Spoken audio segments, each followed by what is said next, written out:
Merci, Honorable Président. Honorable Président, j'interviens par motion de procédure. À l'ordre du jour, il est aligné que nous devons parler du statut de l'ancien chef de l'État. Honorable Président, en son article 224 du règlement intérieur du Sénat, la demande de la levée de l'immunité parlementaire est adressée au Président du Sénat par la procédure générale près la Cour de cassation. Je vous épargne toute la lecture, Honorable Président. Honorable Président, je pense que nous sommes sans le savoir que l'ancien président a un autre statut. Oui. Et la matière... S'il vous plaît, honorable sénatrice, vous venez de parler de l'article 224. Oui. Pour moi, il ne fallait pas nous épargner de la littérature. Vous permettez, honorable président, que je termine? La littérature dit justement que je peux continuer la lecture. Cet article 224 qui indique que lorsque nous sommes saisis sur une question de réquisitoire, nous avons un huis clos qui est décrété. Nous avons, et ça devait nous être lu, hein, parce que la rapporteure devait nous donner lecture de cet article, elle va le faire. Et si vous voulez, on peut le faire en amont. Comme ça, à ce moment-là, nous avons la lecture de l'article. Et ça indique que justement, avant même d'entrer dans le sujet, parce que je crains que c'est ça que vous souhaitez faire, nous puissions être dans un certain format. Donc, moi, je préfère que nous puissions rester respectueux de nos textes. Et donc, si vous avez lu tout l'article, vous allez comprendre que peut-être que vous avez certainement un avis à émettre, et qu'il faudra l'émettre dans ce cadre-là. Honorable Président, je pense que je ne vais pas entrer dans le fond du débat. Oui. Seulement, j'interviens du fait que c'est un point qui a été aligné à l'ordre du jour. Tout à fait. Mon intervention consiste à dire que c'est un point que nous ne pouvons pas traiter au niveau du Sénat. C'est pour cela que j'ai commencé par lire l'article 224. Peut-être que je ne suis pas arrivé jusqu'à la fin. Mais, qu'à cela ne tienne, honorable président, je voulais souligner, selon moi, que ce réquisitoire de l'ancien chef de l'État ne doit pas être traité au niveau du Sénat, plutôt au niveau du Congrès. Je dis et je vous remercie, honorable président. Pour le reste, comme vous avez dit, on va continuer dans le débat. Voilà. Vous pourrez intervenir au moment où nous aurons ce débat. Réquisitoire de l'auditeur général près la haute cour militaire tendant à obtenir la levée des poursuites du sénateur Joseph Kabila Kabange. La patrie ou la mort, la patrie ou la mort, la patrie ou la mort, nous vaincrons. Dossier Matata Pogno, la Cour constitutionnelle rendra son verdict aujourd'hui. Cour à Kokata Makambo Matata Pogno Lelo, la Cour constitutionnelle. Donc on développe mon émission à Lelo. Hier, tu as vu ça qui dit que Joseph Kabila, Sénat est convoqué qui est Moukolo à Lelo. Na auditeur général, il y a haute cour militaire. Bazala qui convoqué Moukolo à Lelo. Mais Joseph Kabila a répondu. Bokolo va répondre présent, non. Il a répondu par un tweet. Kabila a tweeté. Il a dit quoi? Na tweet wana. Tokoye par mon émission à Lelo. Qu'est-ce qui se passe dans le nord, dans le sud Kivu? Les Ouazalendo, toujours au four et au moulin, tout feu, tout flamme. Donc, vous avez une émission de Bisso Moukola Lelo. Sans plus tarder, Ezali Bongo, humble serviteur Nabino. Nakombo ya Jonas Ngandou, surnommé Charles Onana. Toujours dans la chaîne Abisso Bomesano, Nakombo ya Congo Flash. La chaîne la plus suivie, Autosengi na ba Congolais de père et de mère, bon s'abonner massivement. Bonjour, bonsoir, c'est là dépend de l'heure à laquelle vous êtes en train de suivre notre émission. Cour constitutionnelle a rendre verdict naye Lelo na dossier Matata Pogno. Matata a volé à Bukangalozo pour aller construire l'université Mapon. Ezali Bongo Malobaya Jean-Marie Kassamba DG ya Télé 50 koloba ete Matata yiba na Bukanga Lonzo po akende kotonga université Mapon na province ya Maniema, précisément na ville ya Kindu. Cour à rendre verdict mukolo ya lelo na dossier ya Matata Ponyo boyebi ete mbilinga salemaki pona makambo ya kolongola ba immunité na ye babengisaki Matata mikolo elekaki na cour pona ko poursuivre procès, mais Matata boyaki kokende parce que Vital Kamerhe asimixaki na makambo ya justice o Matata za na ba immunité tomonaki lolenge kani cour constitutionnelle et poursuivaki dossier si lelo oyo a constatué a rendre verdict na ye tokoye ba sort nini ekozala réservé na Matata Ponyo mukolo ya lelo soki akozwa mukamate soki ba olakisa culpabilité na epozo mukamate ou bien soki ba olakisa culpabilité na été pozo mukamate te akende kofanda na boloko. Boyebi ke projet Bukanga Lonzo ezalaki projet moko bénéfique pour na bakongomani nyonso parce que prévané que plus de 200 quelques millions de dollars avaient été déboursés tango Matata Ponyo azalaki premier ministre yemoko en même temps azalaki ministre de la finance parce que ministre de la finance azalaki ministre près de la primature délégué na finance. Yango tomoni lolenge kani monsolo ibele oyo ezalaki détourné monsolo oyo kotaki na projet Bukanga Lonzo ezali kaka 30 et quelques millions de dollars oyo to etikali wana na mabenga ya batu na ba poche ya batu ezali pasi pe mawa yango wana cour ajijaki bon après avoir réunir ba preuve nyonso après avoir kobanda instruction à dossier o Matata se présentaki je cours jugaki bon à poursuivre dossier wana pour lelo o mukolo lelo le 20 ay ba lolenge kani ya rendre verdict na ye pour toye ba sort ya Matata Ponyo ekozala ndenge nini. Toujours na même ordre d'idée tolobaka yango ke ba congolais to linga mboka na biso parce que zamboko nzamba tinda biso to botama ba congolais to kokufa ba congolais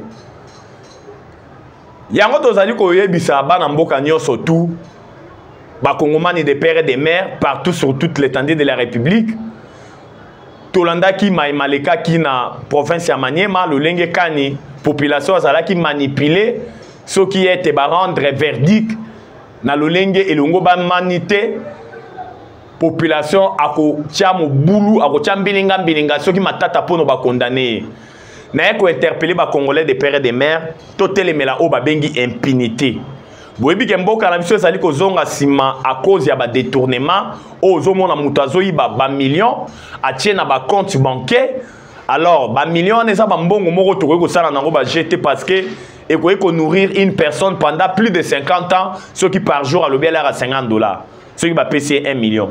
Tout le bakangwa na ba émission pour na relaxer no le lenge kani ba montant neza ba montant moko astronomique. O ekoki ko bongisa libota mobimba kozwa famille en charge ou tabambula o bambula. Les lomboka la biso tozali kolobela diversification ya économie parce que tolobaka yango o bakongomani faut batia na mito ezali ete le Congo c'est un pays béni de Dieu. Scandale géologique et le ban en mindele 80 millions d'hectares de terres arables mabelo nanu balonité 4 millions d'hectares de terres irrigables mabelo basiba rosa 700 000 tonnes de densité halieutique. Quand on parle de la densité halieutique, nous voyons les poissons. Nous avons les lacs les plus poissonnés, les poissons nourrissent de la vieillesse. Mais il n'y a pas si peu maouezali nini par congolais de père et de mère. Il n'y a pas si peu maouezali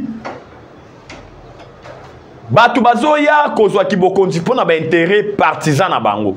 Pona ba intérêt égoïste na bango ya ko s'enrichir bango na mabota na bango au détriment ba kongomani nyonso.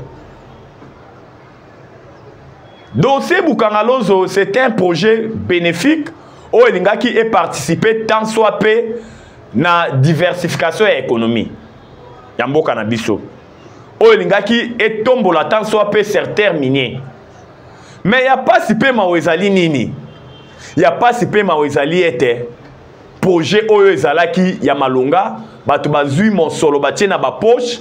Justice le lenge sala musala bake ko manipuler une partie de la population na ba marche na ba protestation ceux qui ba condamner matata bokomona oyo koya na Maniema. Pourquoi ils a ba biloko ba congolais de pères et de mères il faut to bannir yango le lenge ya komone na makambo wana eza sur na place na mboka na biso Congo te il faut to bannir le lenge ya komone na makambo wana parce que ezali mabe ezali ko créer division na kati ya mboka.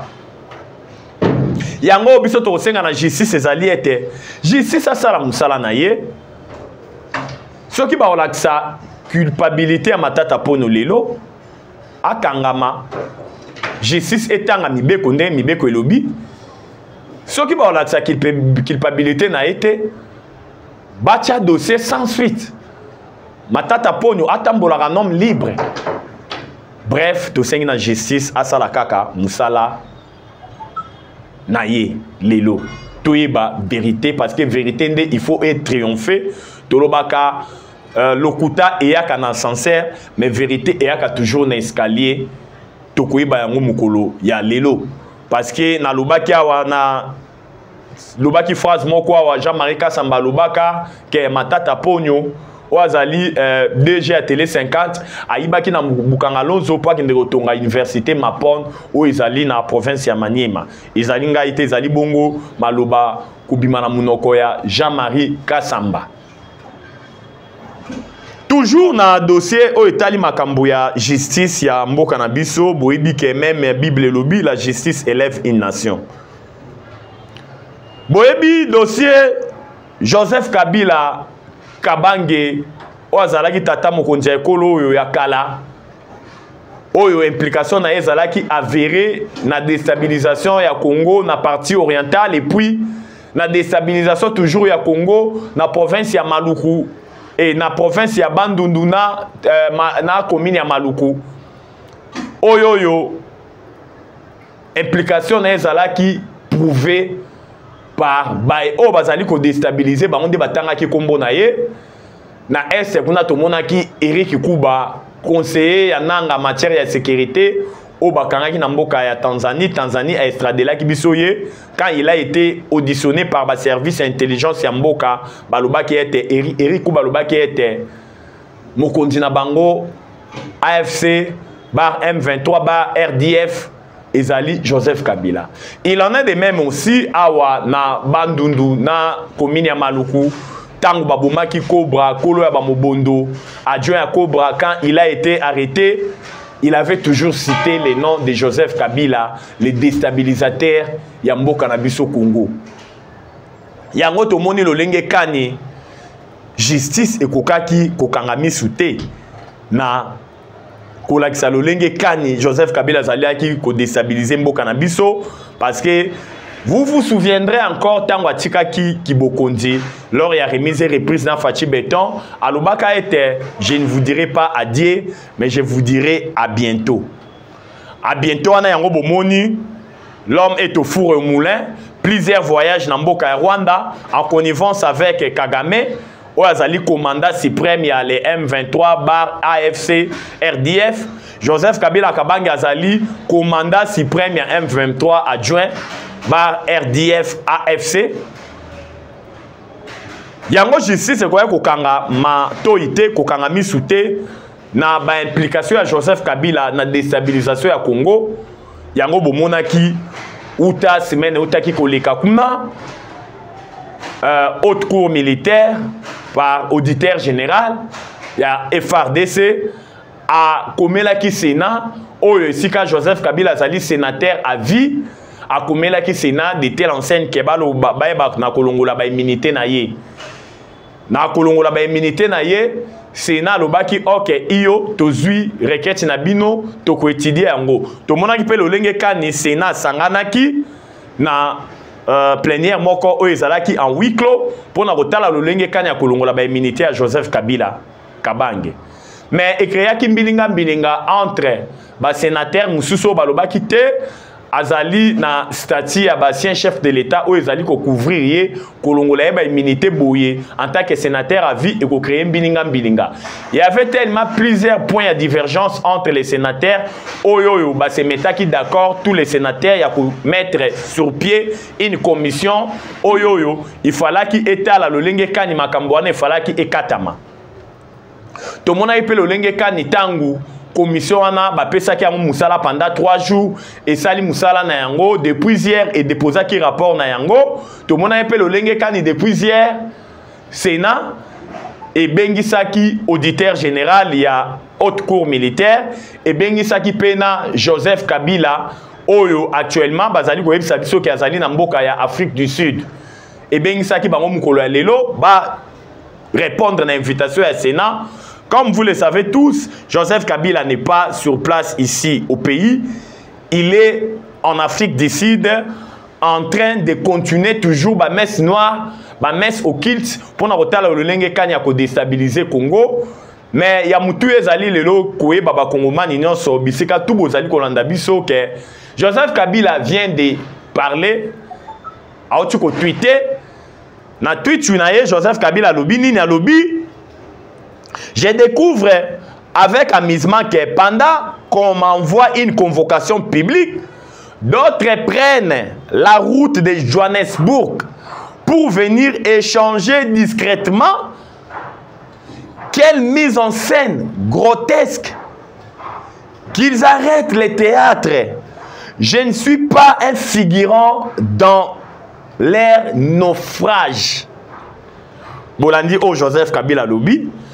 Alors, pendant que bazotine de la convocation d'une manière publique, mais ils na batumsusu bazoya na Afrique du Sud, na nkuku, na lolenge ya ko batama, pona koluka lolenge kani ya ko solola na ye. Alors, botika ba aventure, oyo bozali ko sala ya caniveau, botika yango, ngai politika na mbedi Joseph Kabila, nazali figurant te. Pour ne participer na naufrage ndenge bolingi bozinda bolingi bomoninga lokola figurant na zinda na bino elongo po bozo zinda kala mingi te on ezali bongo maloba ya Hippolyte Kanambe di Joseph Kabila na tweet na ye asali na mukolo ya lelo tango amoni lolenge kani lobi Sénat ebengisaki ye à répondre ye na auditeur général ya haute cour militaire. Yangwe lobisier maloba oye lobisier na mukolo lelo. Izali pasi pe mawa. Mais izali ya kokamwa mingi parce que tolobaka ridicule et bomaraté. Effectivement ridicule et bomaraté. Na komona lolenge kani lelo Joseph Kabila o a dirigé beaucoup pendant 18 ans. O enterrant ki mboka na biso parce qu'on doit dire les choses telles qu'elles sont parce que tu énuméreras par exemple belé. Il y a mes gestions au sommet de l'État. Il n'était pas même de pouvoir diriger ces grands pays en dimension continentale dont la superficie est de 2 345 410 km². Azaki na coefficient intellectuel ou anati, raison pour laquelle sous sa reine, ce pays a été enterré lamentablement. Mais Fachi a déterré Congo parce que tout le Bakango avec preuve à l'appui, tout au long de la reine naïe, les pays Azaki na ba budget ba 4 milliards, ba 5 milliards, y compris les appuis budgétaires. Mbongo ezali ko te pa ba paya. Les pays étaient sous embargo, déguisés par un régime de notification, on ne pouvait pas se procurer des armes. Il n'y avait pas de formation militaire, l'infiltration et la traîtrise étaient au rendez-vous. La cause c'était les brassages et les mixages. Oui, outaki na dialogue intercongolais, Sun City. Raison pour laquelle ben bel abso sous deuxième Sun City mais écolekaté. Wanezaka ka quelques biloko totangeli bino kolaksamno lolenge kani, ces pays étaient vraiment enterrés. Les loba congolais botuni biso mitune belé boni. Tango ya Joseph Kabila to wande ko yoka ba détournement makasité comparativement à lelo. Tongto sabino ba congolais de père et de mère parce que ils ont tourné photo répondre na yango botuni biso mingi. Ba détournement tango ya Joseph Kabila et bande ko ebanate parce que ezalaki réseau. Quand on parle d'un réseau, oyo allié donc mutu to allié moi oya funda moninga ça te boyebi ke mutu so azolia alobaka te bo comprendre lisese wana yango monaki mutu akofunda moninga za te po mutu nyonso to allié malgré oyo ya suka kolia muke mais bango nyonso babanda kolia yango mona ozomana komona détournement et bande koyebana penza mingi te mais malgré ça bande toujours koyebana parce que bango tout babande kolia mais sous Fachi Beto pourquoi détournement ezoyebana lelo parce que ma nyonso ya nkuku etali détournement et ezobima na poisa mutu tango a détourné kaka entourage na ende bazo funda ye Tala linga détourné. Son entourage. Contrairement au régime précédent à Joseph Kabila, c'était un réseau très bien organisé. Un réseau de mafieux. La mafia était même au sommet de l'État. En complicité même avec Yemoro même. Ayabaki mafia wana. Raison pour laquelle Bazalaki toujours Mounoko Kanga pour bander qu'on lia en désordre. Mais le lot sous Fachi Beto tangu kaka mutu ayibi kaka entourage na yeba onde bazo dénoncer ayibi boy détourner mais sali boy bilo lenge kan IDPS et fonctionnaka l'IDPS eza pyramide renversée hein tangu yo yibi ata bozala na bien na IDPS kaka ye mutu ko dénoncer maintenant bolanda ki ba propos ya Nicolas Kazadi non il est de l'IDPS quand bien même il n'est pas participé qui n'a pas gabégie financière n'a pas jouissance non surtout wana lo lenge kan yemo lobaki mais ego talent sur la place publique. Donc, et ça parallélisme, c'est la différence entre les régimes précédents et l'actuel régime. Oh, nous sommes les lots, nous sommes tout, et nous sommes poissapo, nous tout temps yibi, bafundi, bafundani. Mais détournement, ils ont sambo cannabiso sima. Ils ont favorisé frustration et pas à Congomani. Détournement, ils ont toujours au détriment à Congomani.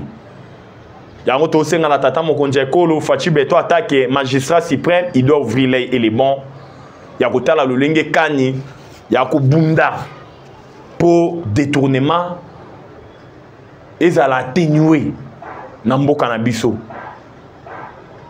na dossier toujours boyebi ke na deuxième sujet na biso yo toujours tozolo bela maloba ya to Joseph Kabila à travers tweet na ye ya ko l'examiner lolenge kani il n'a pas il s'est transformé dans donneur de leçons na maïma soya sala na kacha mboka oyo. Il doit prendre à ses terres. Tolakisa gibino na justice tolakisi bino dossier matata ponyo le lenge kani ko azokata makambulelo tokepe na dossier à Joseph Kabila le lenge kani à répondre par tweet na convocation au Sénat et bengisi mukola lelo aboya le beza na figurante botika théâtre na bino wana izalaki bongo yango de constitua ki lokola première na deuxième sujet na biso directement toke na troisième sujet et kozala pe sujet na biso ya suka pona émission na biso mukola lelo. Qu'est-ce qui se passe na nord na Sud Kivu? Effectivement la guerre a repris mais bref la situation elle est sous contrôle des Wazalendo des Wazachou au Bazali ko défendre toujours intégrité territoriale, au Bazali ko infliger toujours ba perte énorme na armée rwandaise. Parce que on doit dire les choses telles qu'elles sont. Lobito ebisa kibino lo lenge kani kishishi o eza localité martyr ya munene o eza na ba carré miné belé o ba rwandais ba bomaki ba kongomani belé uta ba mbule uti koleka. Oh, Barwandais va récupérer un week-end, le vendredi si je ne m'abuse. Mais félicitations à nos voyants Wazalendo, va répondre Kishishi depuis avant-hier, va répondre Bambo, va répondre deux autres localités. Namaboko ya terroriste M23, mais à Koka Mouzali était une armée aux abois, l'armée rwandaise va commis aux abois parce que va subir de pertes énormes.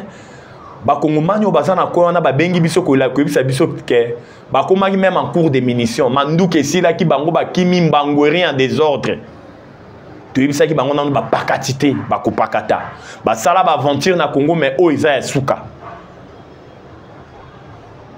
3 décennies de guerre ça suffit. Ça doit prendre un terme. Plus de 10 millions de morts, plus de 500 000 femmes violées, plus de 110 000 hectares dévastés par l'agression rwandaise, en connivence avec des impérialistes, des multinationaux. Mais oh lelo bango basali rétro-pédalage balobité ni nesi la raté. Oloko na oloko ezaka na ebandeleza pe na suka. On doit maintenant mettre un terme na o nyonso to soutenir ba Rwandais pendant 30 ans. O nyonso ba Congolais ba subir comme ba tuerie. Yango bomonaka écrivain politologue camerounais na kombo Charles Nanakoma Holocauste au Congo. L'omerta de la communauté internationale. Holocauste, les années, les sacrifices. Lisez la Bible. Au Bana Israël, bandek offri na Nzambe. Sacrifice au Congo. L'omerta, c'est quoi? C'est la loi du silence. Sacrifice au Congo. Silence toujours.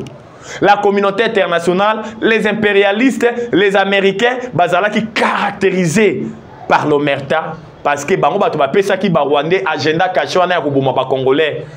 Depuis 1994. Sous administration de Bill Clinton, Tilelo. Mais kaka bango moko, ba parrain, ya ba Rwandais, kaka ba multinationaux wana, kaka ba impérialiste wana ba lobi tététété, ni nesi la raté, rétro-pédalage, to sali mabe mingi, diplomatie agissante ya Fachi Béton, Nanzambe Longo, et bimisi bouzo banabiso sur la place publique, nous sommes affaiblis. Il faut tout ça la rétro-pédalage. Total la lolenge kanya ko rectifier bisika nyonso to bebisaki bisika nyonso to zwaki ba to zalaki ba reseller parce que wana banda ko ibela bango ba minerai du sang bango bazalaki ba reseller yango to moni lelo oyo la communauté internationale avec la résolution 2773 condamna directement le Rwanda. Kolobana Rwanda, vous devez retirer vos troupes au Congo, cessez les faits. Nala benga rango ezali miracle. Ezali miracle. Yango tolobaka matin midi soir na ba etando ike na bino ke Facha zala na mandat mais na mission parce que mission on nzamba pesie ezali o biso ba Congomani tozali ko vivre. Facha a une mission pour ce pays. Yango bozali ko mona lolenge kane azali ko continuer toujours ko imprimer ba valeur à travers sa diplomatie agissante. Pour na kotala lolenge kani, lolenge kani azo continuer ko déboulonner empire des mensonges. Il y a les sanguinaires Paul Kagame, oya tia pendant 30 ans ko bomara ba Congolais, azala condamné te. Moutou atuna moutou nazate ce que botuni a lobité 800 000 Rwandais génocide rwandais na o esalema na 1994 800 000 Rwandais kutuba kufa mais pas na biso ezali 10 millions de morts. Je dis bien plus de 10 millions de morts et pas na biso na Congo. Plus de 500 000 femmes violées. Génocide rwandais eza na place te. Face à Bakongomani ou Bakoufi Belé. Si je ne m'abuse, après la Deuxième Guerre mondiale, je dis bien, après la Deuxième Guerre mondiale, Bakongomani de Bakoufi Belé. Na Est. Na Mboka na Biso. Congo Zali Mboka, après la Deuxième Guerre mondiale, Batu Bakoufi Belé. À cause de Bitumba, Oyo, ezali par procuration, Oyo Rwandais Bazo Sala, Nab impérialiste Belé, Lelo, Bango Moko Bazongi Batu. Yango Torubaka toujours na ba émission na biso ke na bomoko nde tokolonga abat le tribalisme, abat le régionalisme, abat le népotisme, abat le clientélisme, abat les états fédéraux. Ils en a place na Congo. Tolobela Congo parce que Congo des alliés dénominateurs communs. Na biso to botama ba Congolais to kokufa ba Congolais yango na yego interpeller le ba Congomani de père et de mère to ke ba na guerre médiatique parce que boyebi était guerre médiatique et makasi na ba réseaux sociaux ezoya pona ko déformer bino yango to senga na bino suivez les informations en temps utile réel fiable na ba chaîne lokola ba Congo Flash. Bolandaka ba information zo de kana Congo Flash parce que ezo pesa bino ba information ya malonga. Parce que biso tozali ba communicateur ya investigation. Tout ça la ba recherche, tout ça la ba analyse oyo bino moko bo jejaka yango to landaka ba commentaire na bino lo lenge kani beaucoup misara biso, lo lenge kani bolela ka émission ki toko boy. Yango to ko interpeller bino bo keba na ba guerre médiatique. Après bitumba oyo Congo développement ko ya na Congo ya makasi mokile ko kamwa. Parce que dernière aventure ya ba Wandende yango yo. Bon se souvenaka toujours na maloba ya Franck Fanon. Qui est Franck Fanon? Franck Fanon aloba l'Afrique a la forme d'un revolver dont la gâchette se trouve au Congo. Afrique ezali na forme ya monduki revolver dont esiko ba puyaka ezali nde na Congo. Cela veut dire que mukolo bako appuyer gâchette wane ko beta. Tangu Congo et qu'on soit développement et qu'on même pas effet d'entraînement en Afrique mobimba et qu'on ça a été développement en Afrique mobimba parce que monde la bengi Congo scandale géologique. Tous les minéraux stratégiques au comment on a mobilité zali na Congo, germanium, coltan, tungstène, étain, cadmium, tantal, l'or. Tout ça comme on a yango na Congo, kaka na ba minerai kakate. Même na ba nyama. Okapi o ba bengi okapi. Les sels est l'unique qui ne se trouve qu'en République démocratique du Congo. Okapi. Ba non ko ba meka kolongola ye na Congo, pona ko mema na Belgique. Okapi a koki climat ya Belgique ta akufi malgré bande ko lia désordre mais akufi. Zamba pamboli biso na nyonso. Pourquoi s'entretuer? Le Congo, c'est notre dénominateur commun. C'est le pays de nos aïeux. Tobotama ba Congolais, Tokokufa ba Congolais. Le Congo au Congolais. Ya kolobezala kebele, mais pona mokolo lelo, émission na biso suki awa. Malgré le sujet moussous tozwa kita ya ko décortiquer en côté, ya ko développer en côté parce que Congo Flash ezali kambwa ngonga ngonge ingonga pona lelo to sukiawa numéro na biso ezali plus 243 89 77 525 44 plus 243 89 77 525 44. La patrie ou la mort, la patrie ou la mort, la patrie ou la mort, nous vaincrons. J'ai dit et je vous remercie. Ciao, à la prochaine.